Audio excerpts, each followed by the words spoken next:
আমরা 2024 ব্যাচের পরীক্ষার্থীরা দাবি নিয়ে এসেছি যে আমরা সর্বসাকুল্যে সময় পেয়েছি খুবই কম, সেই জন্য আমরা পরীক্ষা 30শে জুনের পরিবর্তে আমরা ওটাকে 30শে আগস্টে নিয়ে যেতে চাচ্ছি। তাই আমাদের একটা দাবি, পরীক্ষা পিছাতে হবে আরো 2 মাস। আমরা 30শে জুনের পরিবর্তে 31 আগস্ট আমাদের পরীক্ষা দিতে হবে। কারণ হচ্ছে আমরা যখন কলেজে ভর্তি হই তখন হচ্ছে ফেব্রুয়ারি 5 তারিখ থেকে আমাদের কলেজটা স্টার্ট হয়। ফেব্রুয়ারি 5 তারিখ থেকে ধরে এখন হচ্ছে আপনার মে মাসের 30 তারিখ, যেখানে এসে দাঁড়ায় প্রায় 14 মাস। কিন্তু আমাদের আগের ব্যাচ 2023, 2022 তারা আমার থেকে অনেক সময় পেয়েছে। তারা সর্বসাকুল্যে প্রায় সময় পেয়েছে 18 মাসের মতো।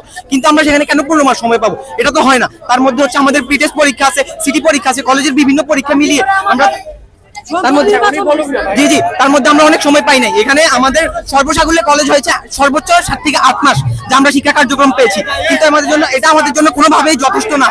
তাই আমাদের একটা দাবি, পরীক্ষা পিছাতে হবে আরো 2 মাস, এটাই আমাদের দাবি। আমরা পরীক্ষা পেছাতে চাই কারণ সকল শিক্ষা প্রতিষ্ঠানের পড়ালেখার মান কিন্তু সমান না।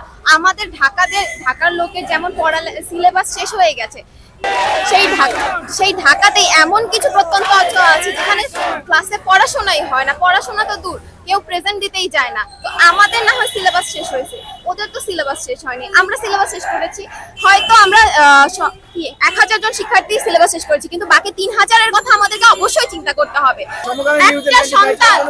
একটা সন্তান যখন ডিপ্রেশনে থাকে, মা বাবাও কিন্তু সেই ডিপ্রেশনের ব্যাপারটা বুঝতে পারে না।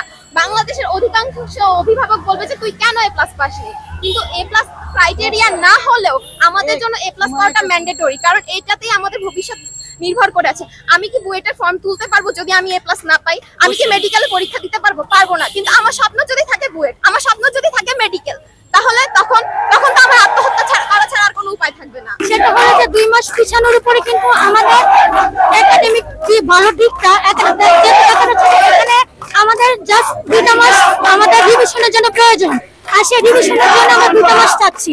এমন না যে আমাদের সিলেবাস শেষ হয় না, আমাদের সিলেবাস শেষ হয়েছে, কারোর সিলেবাস 70% শেষ হয়েছে, কারোর সিলেবাস 50% শেষ হয়েছে, কারোর সিলেবাস 90% হয়েছে, কিন্তু আমাদের রিভিশনের জন্য আমাদের সময়টা দেওয়া দরকার।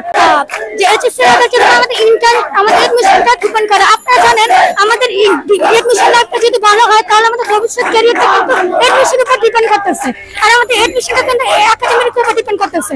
একাডেমি আমরা ভালো রেজাল্ট না করতে পারলে আমরা এডমিশনে একটা মারা খাবো। সেখানে একাডেমিকে যদি ভালো রেজাল্ট না করতে পারে, ফ্যামিলির প্রতিবেশী, পাড়া প্রতিবেশী অনেক রকমের কথা বলে। তারা কোনো কিছু সহ্য না করতে পারে, তারা আত্মহত্যার পথ বেছে নেয়। এটা প্রতি বছরে শোনা যাচ্ছে, গত কয়েক বছর ধরে দেখা যাচ্ছে যে এইচএসসি রেজাল্টের উপর আত্মহত্যা, সুইসাইড করতে শোনা গেছে। এডমিশনে ভালো একটা কিছু না করতে পারে প্রতিবেশী তাদের কর্তব্যের শিকার হয়ে তারা আত্মহত্যার পথ বেছে নিয়েছে। তাহলে এই যে অহরহ আত্মহত্যা ঘটনাগুলো ঘটছে, সে তুলনায় কি 2টা মাস কি আমাদের জন্য বেশি হয়ে যাবে? 2টা মাস দেওয়া কি একটা জীবনের থেকে বেশি? আমার প্রশ্ন হলো এটা শিক্ষা মন্ত্রণালয়ের কাছে যে 2টা মাস কি আমাদের প্রত্যেকটা মানুষের জীবন থেকে অনেক বেশি? আমরা পরীক্ষা চাচ্ছি যেহেতু আমাদের পরীক্ষা 30শে জুন, আমরা চাচ্ছি তো পরীক্ষাটা আগস্টের 31 তারিখে না হলে 1 সেপ্টেম্বর থেকে শুরু হোক।